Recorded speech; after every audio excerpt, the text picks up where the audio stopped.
Hi, everyone. This is Dawn with the Career Confessions. Today we're here with Dustin. He's a union carpenter So where are you from? from Rhode Island, live in Massachusetts now. He's not a blood uncle. Obviously, I'm grew up and was born and raised in Florida. All my family's from there. But we met their family when I was like 4, and he's like an uncle. But he's from Massachusetts. I don't know the name of the town. I always forget. It's somewhere over there by Cape Cod. I do remember that. So I've always heard the Massachusetts, and I grew up. My aunt, she passed away, but she had the same accent you have. That Massachusetts. You didn't want to get her mad. We'll say that. The funny part is the people in Mass are like, "Where are you from? You don't sound like you're from here." But when I'm talking to someone that's outside of New England, they're like, "Oh, you're from Mass." Actually, I have a really strong Rhode Island accent, unfortunately. Yeah. So yeah, whatever. That's cool. I found you. Normally, what happens, like with TikTok, it's hard to pay attention to everybody who's maybe saying stuff, and I just kind of Uh-huh. caught. I don't know. I just caught, and then I if something piques my interest, like that has to do with blue collar, I go to their page and I went through and I was like, okay, this is really cool. This lady's like, doing some cool stuff for the industry.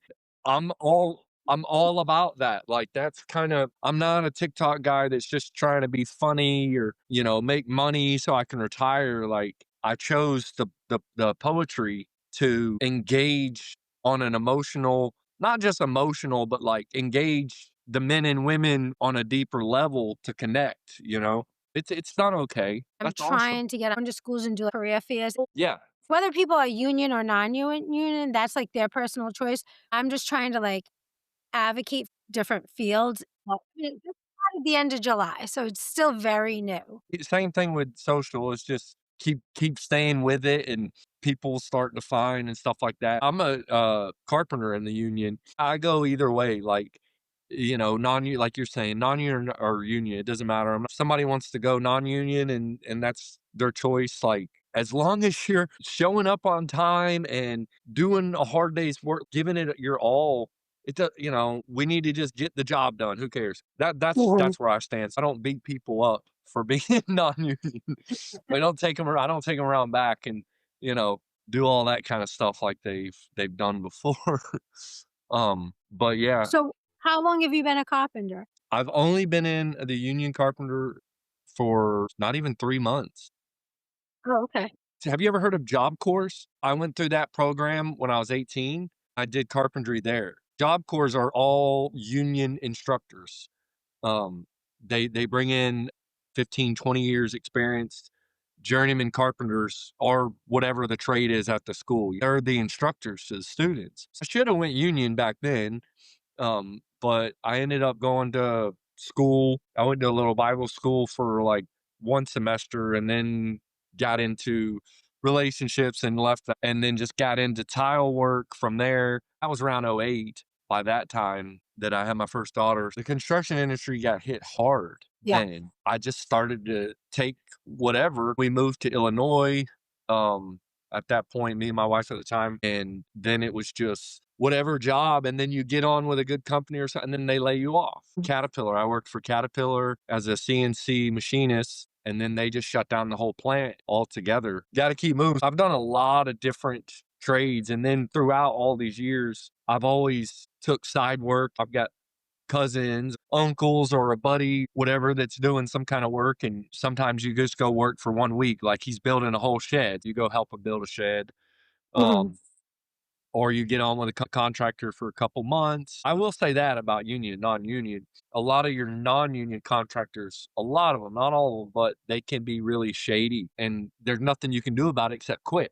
I dealt with a lot of that. So I would work for this guy and it wouldn't work out. I've gotten a ton of carpenter experience since the trade school. I did truck driving. I ran a semi for a little while and then some gooseneck. I did solar site work. A lot of it I've changed because I've had to move, Mhm. like for whatever reason. I've just moved and then I joined the military. So I'm in the reserves. And that's where I got heavy equipment operator experience. I've just got just this wide range of blue collar stuff. The reserves, that's pretty cool. Like, Good thing to do part-time if you don't wanna go active duty, and, military active duty people are gonna say whatever they wanna say to, "Oh, you're part-time, you're weekend warrior, blah, blah, blah."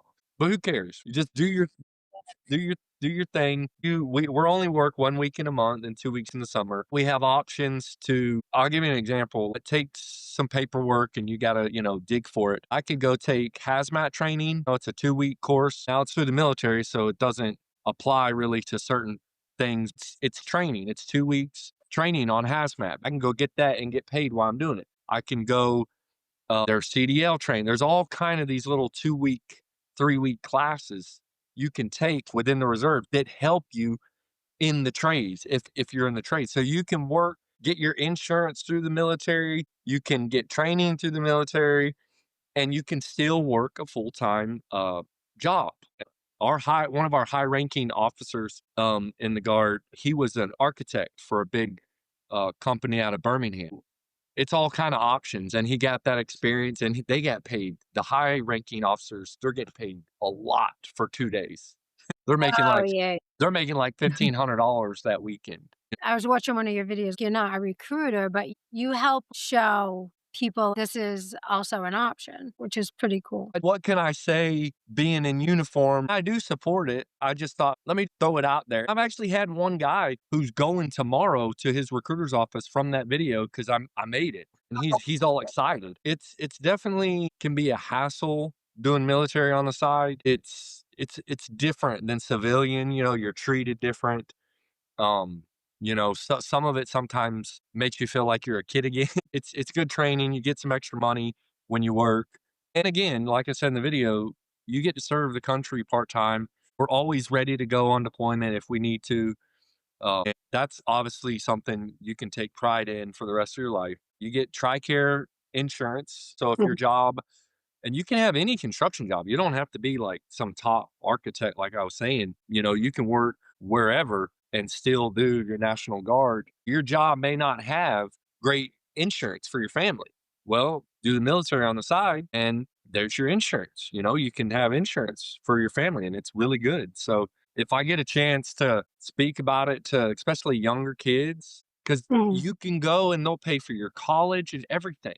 If you want to take blue collar to the next level and become project manager and all these other things, well, you can do your National Guard, work as a lower level person in your field and take college and get it paid for, Mhm. So you can't beat it. But no, I'm not a recruiter.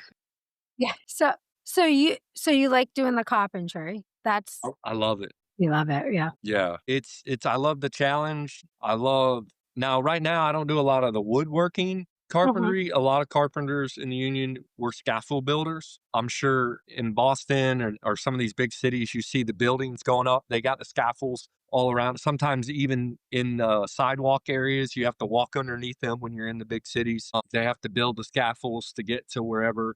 That's a lot of our job. It's not like super rewarding, like building this really cool stuff. You're just basically building a ladder for somebody to get up there and work. It's challenging, it's hard work, it pays good, you have fun with the guys, but all the little things still are teaching you things, how to build, how to be safe and work with your hands and all that stuff. So yeah, I carpentry and tile work are probably my two favorite things to do. Right now you're doing create content creation on TikTok? Yes. I had the idea for poetry. I love to write, but post something, I want it to well, even just to be okay with it. I want it to sound good. I want to write Mhm. it how I'm feeling it in here. So it's challenging to get a poem every day. So not all my content is just me reading a poem. Sometimes I just come up with something random. It depends on the day, maybe something Mhm. going on or like an old video. The poetry, like I said, I try to take experiences that I've been through, things I've seen, things I've done, and just connect with people with that.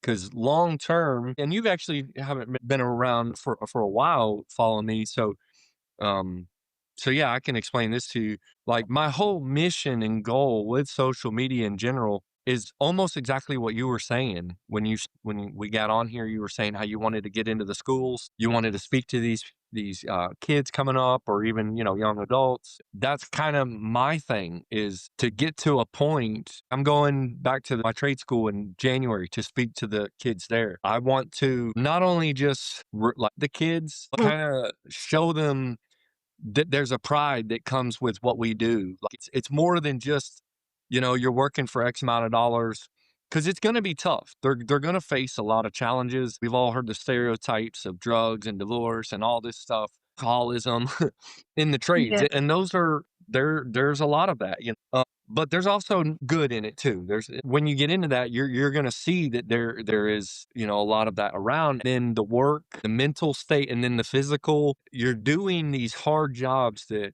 are vital to the success of our country to keep it running. It's like zero appreciation. There's yeah, like zero notice. Nobody's really, if you look on, say, Facebook, for sure, maybe not so much like your TikToks and Instagram, but like Facebook, more like family oriented, I guess, where you see parents posting about their children. Well, everybody will post, my kid graduated, or they're going to pilot school, or this, but you don't see these big posts like of bragging on their son that just, is a plumber yeah, or is in HVAC.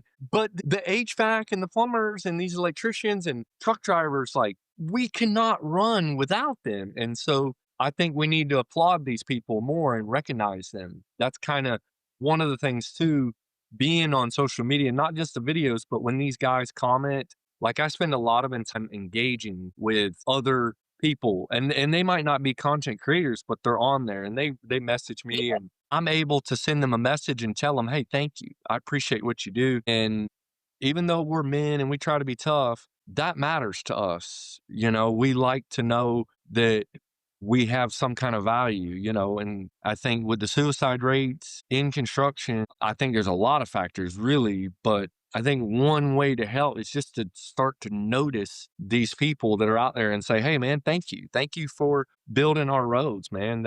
I know that ain't easy, and the hours are long, and you're away from home a lot.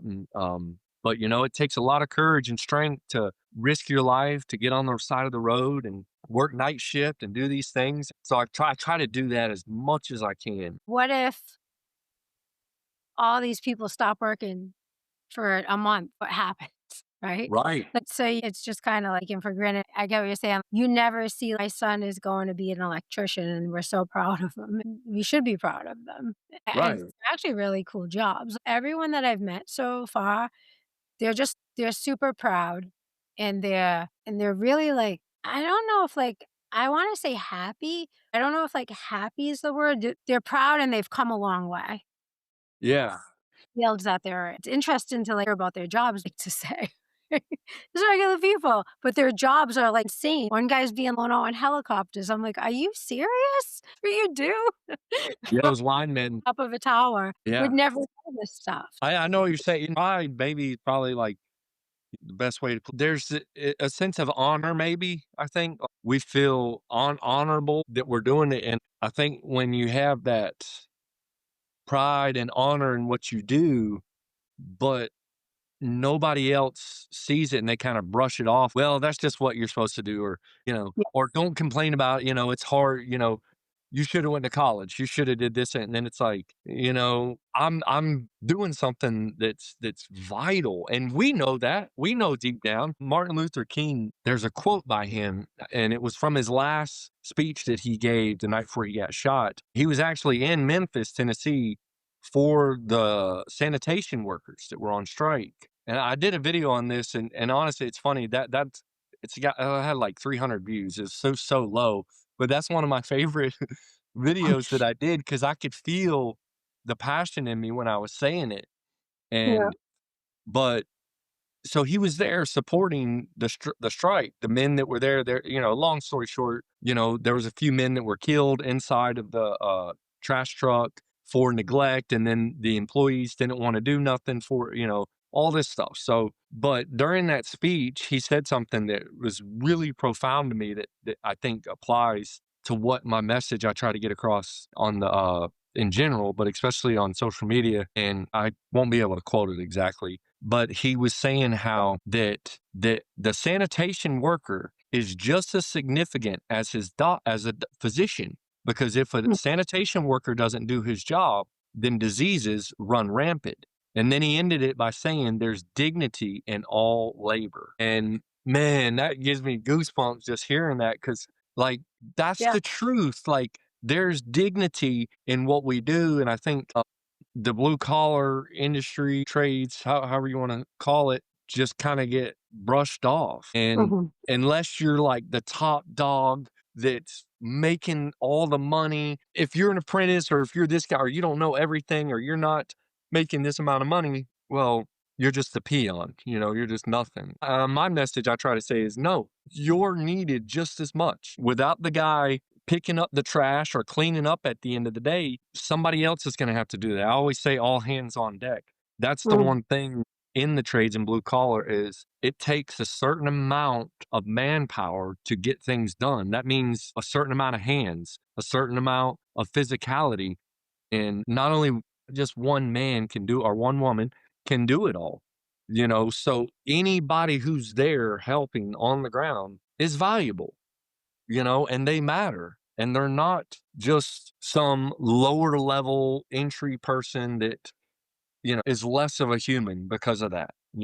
And even if they stay at their level, if that's what they choose and their mindset, their capacity to grow further than that, and they like where they're at, then let them live that way, man. Like, they're Mhm. not they're not lesser than you. If Yeah. they're in this trade, but they're not in your trade, nobody's better. That's one of my, and especially I get it on both sides, military and blue collar. Everybody's wanting to, egos bowing up. Who's better? I'm better. I fought in this, I did this many deployments. You've done, I've got this muscle. You don't have, it's just, oh, it's so frustrating sometimes. But we would all thank everyone that's in the service. Thank you for your service. We don't look at like their different ranks or level. We just look at them all. They're all here to protect us. So we thank them because that's what we should do.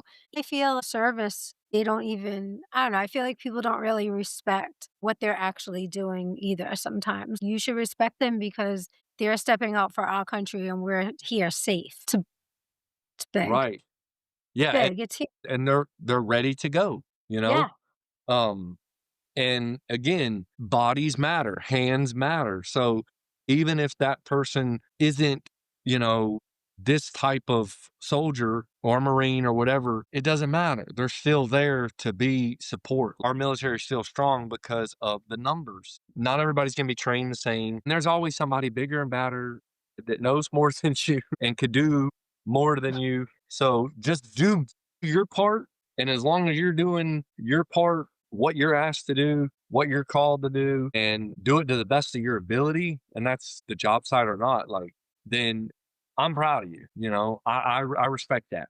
Mhm. That's how I see it. If you're working high schoolers or and they're asking you questions, would you suggest to someone if they wanna get into the trades, should they just get in as a laborer and then see maybe where their passion leads towards? Some people wanna go in the trades, but then they're unsure what would be, like, their best asset. There's so many different, like, avenues to go in the trades, like, what advice, like, would you say, like, when you got in Um, what you go carpentry just because you had already, like, had some experience? Yeah, for me, if I was talking to 10th and or 11th and 12th graders, right? Mhm, And they were genuinely asking me that question, like, hey, what would you tell me? It would depend on each kid, each scenario, different state, location, things like that. If you're in certain areas, and I could look up what certain, maybe there's a really great company that you can start out with that's going to work you up and they're good to work for, mhm, and but maybe in another location I would say,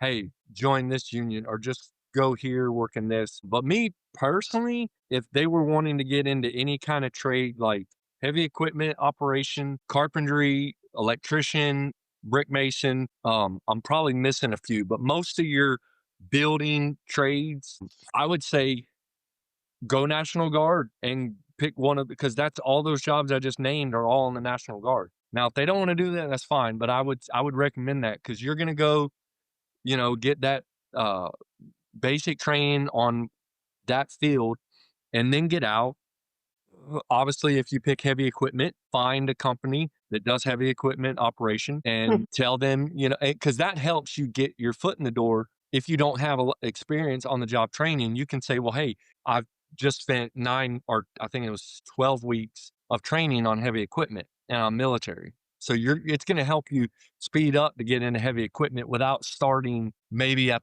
the lowest level. But Yeah. if you don't want to go military route, I would say more than just picking a specific thing or union or non-union or what company is, obviously find some kind of company. Don't just go to like the crappiest, lowest thing, because that can make or break somebody just getting into it. But the biggest thing is don't be afraid to change. If you decide right out of high school that you're like, you know what, I've heard some people make really good money as electricians in the union. I want to go electrician in the union. Well, maybe a year into it, it's not your thing, or you just really don't like it, or you're like, I want to try welding. Well, go find a welding company and try welding. Don't be afraid to change it up, because a lot of these trades, they'll overlap with some of the knowledge, right? It ties in. For instance, me knowing carpentry, when I started my own tile business and I was doing all my installation, when I had to remodel bathrooms, I knew how to do all the drywall, the framing, because of my carpentry. So, you know what I'm saying? It overlapped. And sometimes I had to fix drywall, so I could do all that on my own. But I also picked up electrical work. You've heard the phrase "jack of all trades, master." And sometimes that's not a bad thing, because even if you're working for a really good, now union is different, because if you get really good skilled in the union and you make it journeyman, it doesn't matter the company. You can just keep jumping to company to company within the union that you don't like. But if you're going non-union, you're not guaranteed that company you're working for is going to be here in a year. Some of the even big ones, and we've seen it. Like, we don't worry about AI, but blue collar does have to worry sometimes about just plants completely shutting down, Yeah. laying everybody off. So don't be afraid to get stuck in just, well, I really want to do this, because you may only like it for a year and find you can do something else. And then because you did electrician for 1 year and then you choose another trade, like I said, it may overlap and help you out in the long run. And a lot of these trades I'm naming, if you get a wide variety of experience in them all, I mean, these help you in your own life, like at home. So if you know more than just being a welder, if you own your own home, if you need to build a fence, if you can do. So that's a big thing for me. I don't have to call people to come do certain things, because I'm like, oh, this is broke. I just, let me go to the hardware store and get this, and that, and fix it.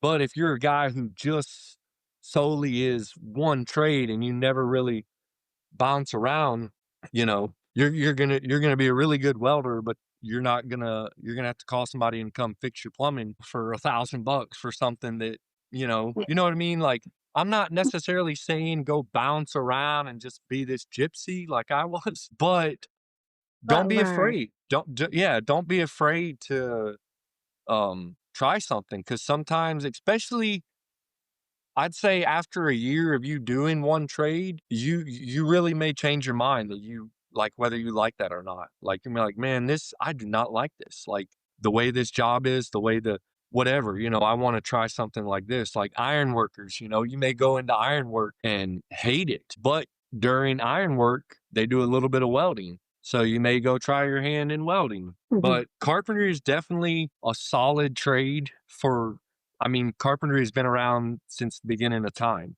I mean, carpenters, masons, bricklayers, those are trades that are going to be around till the earth blows up or something.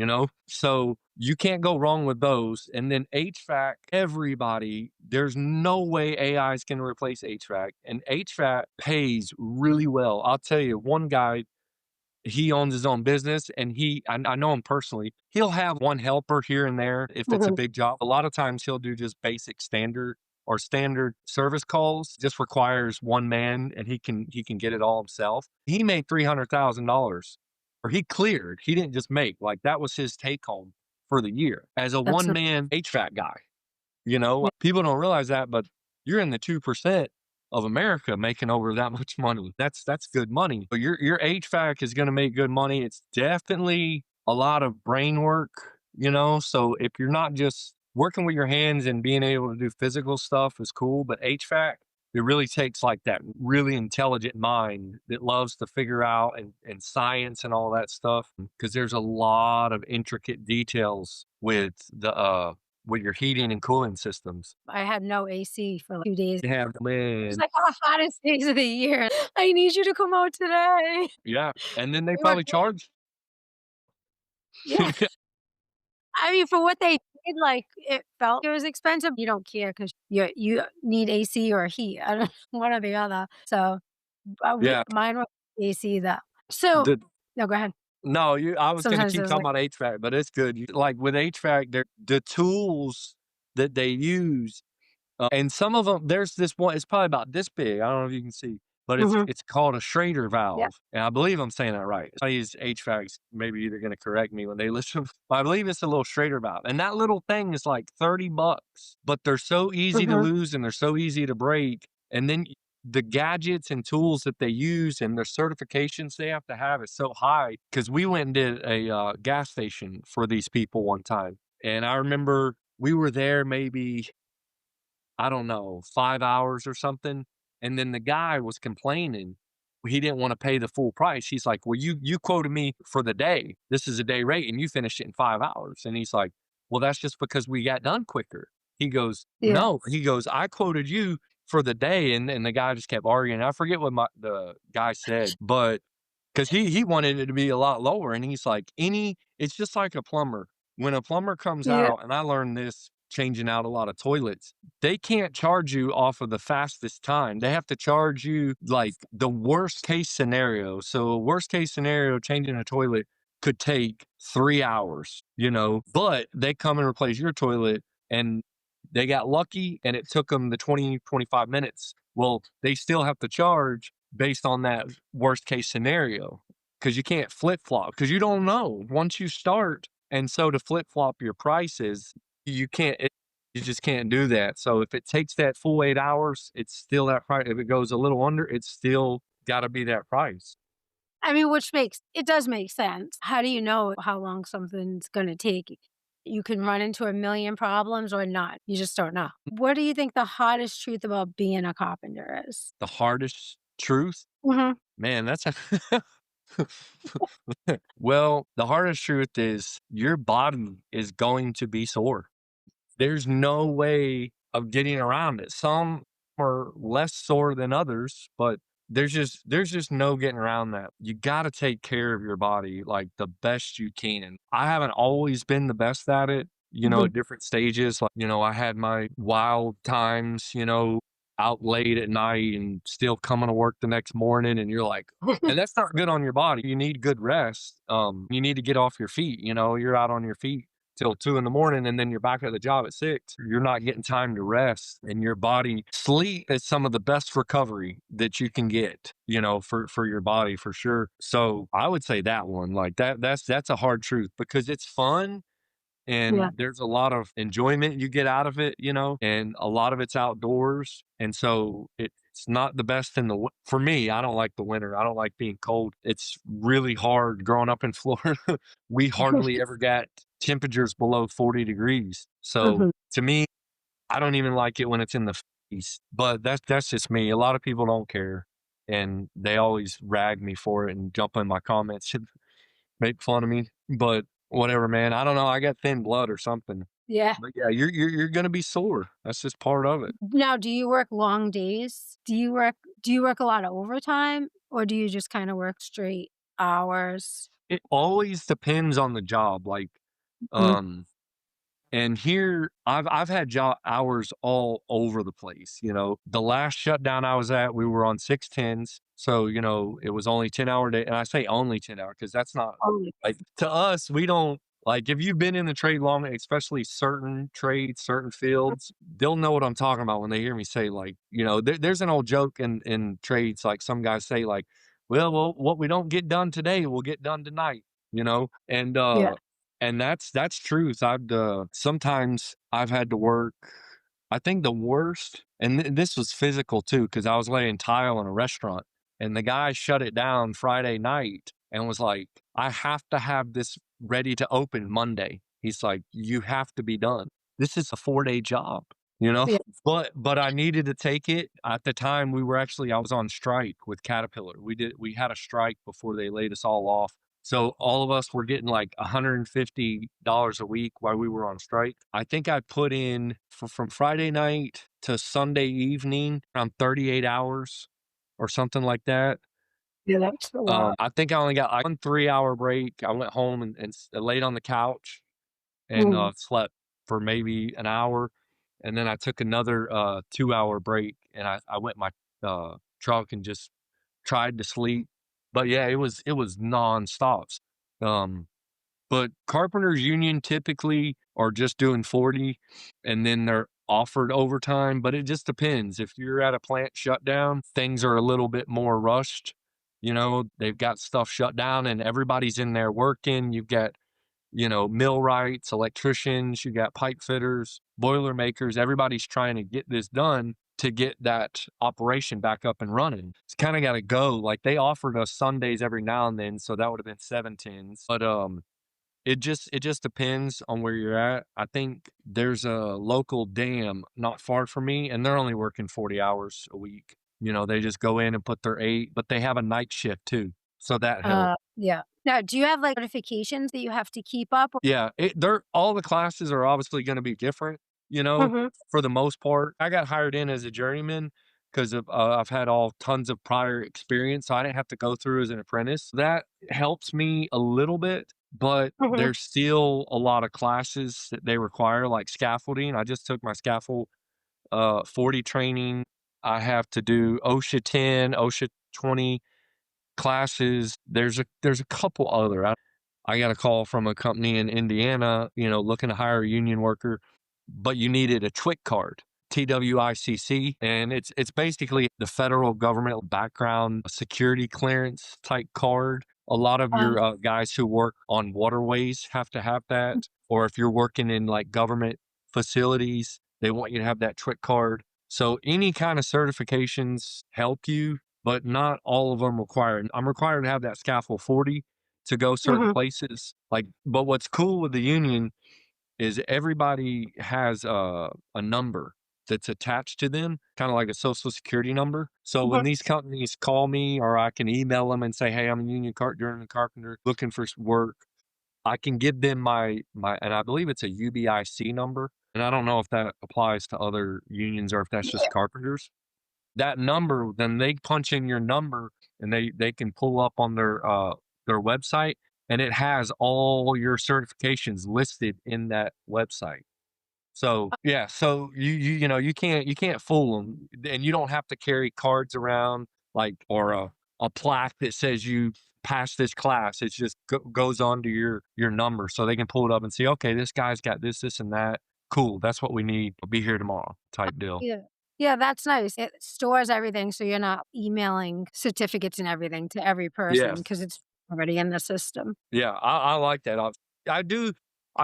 Definitely the union is a good avenue. Everything has its pros and cons. That's just life. Some of the pros with the union is something like that. You're and all your training is free. Now, when you go do your training, you're not getting paid, and you don't get vacation pay in the union. You just have to save your money and do that. Oh. But you can take off whenever you want. Eventually, what I'd like to do with doing the social media, I'm working on a book actually too about blue collar. It actually has evolved in the past year. I was going to do one certain style essay book, but Mhm. then a lot of people here lately over the months have been like, "Hey man, you need to put this poem in a book. You need to put this poem in a book." And I was like, you know what? Maybe the first book should just be a lot of my poems with some Mm, explanations, like an introduction to each poem, maybe like a page or so about that specific poem, and then another, so on and so forth. Then have it like maybe 30, 40 pages at mhm. most. It just something, a little pamphlet, something somebody can flip through and read and kind of, like I said, get that sense of pride or encouragement, like to keep going if they're struggling with stuff. And so I've been working on that. And so eventually it'd be nice, get to that book. and be able to go around and helping these people. Well, as long as I pay my union dues, I can just work 1 month out of the year with the union. As long as my certifications are up and, obviously I do a good job. A lot of these plant shutdowns will do the same shutdowns every season. Some of them do it in the fall and in the spring. So I could pick a shutdown, go work for 2 months, make like, seven, $8,000 those 2 months or whatever it is, Mhm. and then do the rest of the year my book sale and going and helping these people out and really doing what I really want to do in my life, not just work. Because I like the work. Don't get me wrong. I'm not trying to Yeah. retire. I just want to help people. That is nice. I've been hearing a lot about the mental health issues, and honestly, it didn't register in my brain until I did a little bit of research about it, and then it all started to make sense. The long hours, the sense of pride, feeling the weight is on your shoulder, especially when jobs have to get done and no one's taking into consideration that you're still a person. These were some of the things that would cause mental health issues for some people. Then it's starting to make sense. It's not something I wouldn't put blue collar and mental health issues together until Right. I started thinking about it. I could understand, like, why it makes sense. Like, there's a lot of pressure to the Yeah. person. Yeah. And I'll say this one thing about it too. Now, everyone's different. Everybody responds to life different, So some people may wonder, well, how does this guy go through? It's the same with the military. You can have certain men go on a deployment, and some of them are going to come back a little bit more traumatized, and some of them aren't, Yeah. So you don't know how to gauge exactly. But the fact is, people, they're still dealing with things. But one of the things that's not really brought up a whole lot with the things that we struggle with is that a lot of trades people and even personal people I've met and talked to. Now, I have never seen nobody die on the job, but there's a lot of death on the job. You know, I'll tell you one story. I just heard this the other week, and it's a true story. And this was our instructor. He told us this story when he was working. I won't say location or nothing, but he was on a scaffold. He was on an area and a guy fell off from above them. Well, when the guy was falling off and he was going by them, we have they call it a lanyard, and you're hooked in your harness, and he was throwing his lanyard to where the guys were at, and he was screaming, "Help, help." And he said he still remembers the guy's face to this day. It's like years ago. And he can remember his face of his last words saying help. And then he fell and hit the rocks and died. Well, that was on a Friday and it was 4th of July weekend there. It was around the river, and the company didn't want that blood and all that stuff while people were out on their boats. So the same guy that witnessed this man fall to his death and saw the man's facial expression and everything, they had him and some other guys get in a boat on that next Saturday and go clean the blood up with bleach to clean the blood up from the rocks. And it couldn't, and then the very next Monday they were all back at work. Now, Mhm. that's, any human that just witnessed somebody die and they act like nothing happened. It was like the company was just like, go Yeah. clean his blood up, and I can go on and on about different stories I've heard of men seeing men fall, and sometimes it's just accidents, and sometimes it's part of it. A lot of linemen die every year, loggers die. I mean, there's a high, I think I looked it up. The best statistic I could find was 15, roughly on average, 15 tradesmen, blue collar construction, all combined. They die every day on the job in America. That's 15 every single day, Yeah, which that's a is, sick. That's high. yeah, I mean, there's obviously other, dangerous jobs, but I mean, that includes underwater welding, people working Yeah. on the docks, plants. I don't know if you heard of a plant in Tennessee. They were a plant that made explosives for the military. Well, an accident happened and it exploded the whole entire site. There was 20 people that Wait, just, was this recent, right? yeah, it Was was was about a month ago. Yeah, yeah. Yeah, Yeah. that was sad, like, everyone that was a huge And I know military explosives, what they're meant to do. When they Mhm. were saying there was 18 people missing and they were looking for them, I saw the pictures. I'm like, they're not, they're not going to find them. When you deal with that, now you've got people in trades that are doing the similar jobs, and it's a weight Mhm. sometimes. Yeah. That guy who fell off the scaffold. Every time there's been stories of a guy that fell from a scaffold or from a high place and they couldn't get to him in enough time because he was so high up. If you're in a harness for too long, it cuts your circulation off Mhm. and you'll end up dying. And this guy was up on somewhere and they they they didn't get to him till 30 minutes. But when they finally got him down and out of the harness, they pronounced him dead at about 16 minutes that he was up there. And so Yeah, sometimes even following safety procedures, things happen, freak accidents happen. And a lot of times these men and women that are working around them see this happen, but you just got to show up for work. But there's, it's yeah. traumatizing. It's different when you see it than for the people that had to witness that. Now that's a new fear of something you heard could happen, but you've never actually witnessed it. So out of sight, out of mind, but now it's like in your sight because you just witnessed it. Yeah.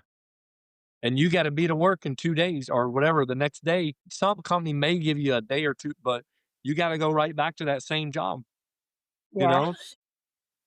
And that so there is somewhat of a weight and then obviously truck driving and now truck I will say that truck driving is a good field to get into. I loved doing it. I love you can listen to podcasts while you work. You can listen to music, and it's tough, but it pays really well and you get to see the country if you can be local too and it's valuable. I mean, those long drives, I just did a little to Florida trip in a car and it was I don't know how they do it.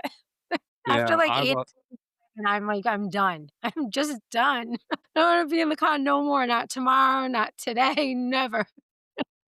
yeah, I see me, I like it. Like I can drive 5 hours without even stopping. Yeah.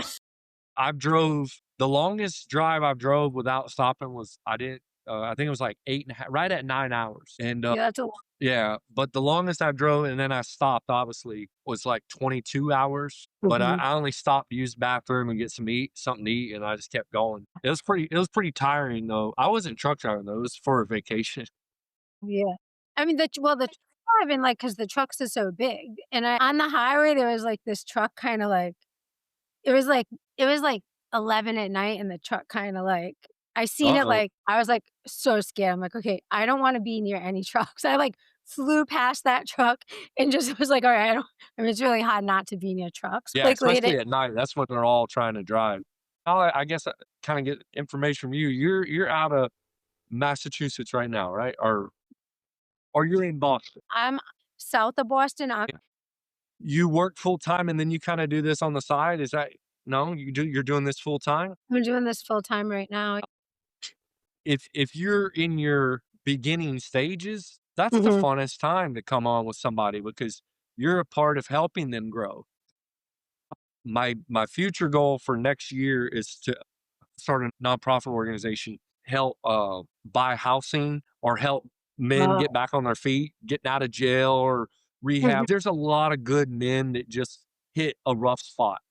Yeah. Yeah, but your mission is what people need. It's needed, and I think going into this next 10 years, people coming out of high school and stuff like that, and then a lot of guys retiring. What you're doing, what I'm doing, like, it's going to be we're not AI, we're real humans. Yeah. We're talking real life stuff. We're talking real things of life, like, and I think we're gonna be the people that or the ones that people go to listen and talk to and stuff like that and need help. But, alright, well, I'll let you go, Alright, and thank you. It was great meeting you. yeah, you too. You too. Bye, you too.